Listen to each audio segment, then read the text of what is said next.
இன்று கட்சி கொடியை அறிமுகம் செய்யும் தமிழக வெற்றிக் கழக தலைவர் விஜய்க்கு நாம் தமிழர் கட்சியின் தலைமை ஒருங்கிணைப்பாளர் சீமான் வாழ்த்து தெரிவித்திருக்கிறார். இது குறித்தான முழு விவரங்களோடு இணைகிறார் நமது செய்தியாளர் ரமேஷ். வணக்கம் ரமேஷ். நாம் தமிழர் கட்சியின் தலைமை ஒருங்கிணைப்பாளர் சீமான் வெளியிட்டிருக்கக்கூடிய வாழ்த்து செய்தியில் என்னென்ன விஷயங்கள் குறிப்பிட்டிருக்கிறார்? முழு விவரங்கள் என்ன? வணக்கம். அரசியல் கட்சியை தொடங்கியிருக்கக்கூடிய நடிகர் விஜய் இன்று கட்சிக்கான கொடியை அறிமுகம் செய்ய இருக்கிறார். இந்த நிலையில் நடிகர் விஜய்க்கு நாம் தமிழர் கட்சியின் தலைமை ஒருங்கிணைப்பாளர் சீமான் வாழ்த்து தெரிவித்திருக்கிறார்.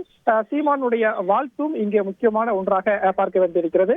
குறிப்பாக நாம் தமிழர் கட்சியின் தலைமை ஒருங்கிணைப்பாளர் சீமான் வெளியிட்டிருக்கக்கூடிய அறிக்கையில் தம்மை வளர்த்தெடுத்து வாழ்வளித்த தாய் தமிழ்நாட்டு மக்களுக்கு தன்னலமற்ற தொண்டாற்ற வேண்டும் என்ற புனித நோக்கத்தோடு தமிழக வெற்றி கழகம் என்ற அரசியல் கட்சியை தொடங்கி அந்த அரசியல் கட்சிக்கு கொடியையும் அறிமுகப்படுத்தி நேரடி அரசியல் களத்தில் தடம் பதிக்க தொடங்கும் அன்பு தம்பி தளபதி விஜய்க்கு என்னுடைய வாழ்த்துக்கள்.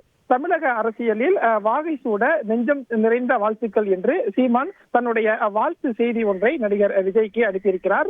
குறிப்பாக 2026 சட்டமன்ற தேர்தலை மையமாக வைத்து நடிகர் விஜய் அரசியல் கட்சியை தொடங்கியிருக்கிறார்.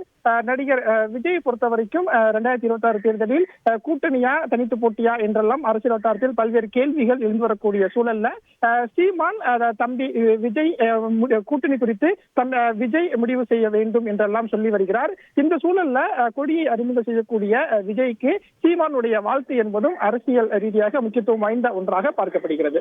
உங்கள் முழு விவரங்களுக்கு நன்றி ரமேஷ். செய்திகளை உடனுக்குடன் தெரிந்து கொள்ள உடனே சப்ஸ்கிரைப் பண்ணுங்க.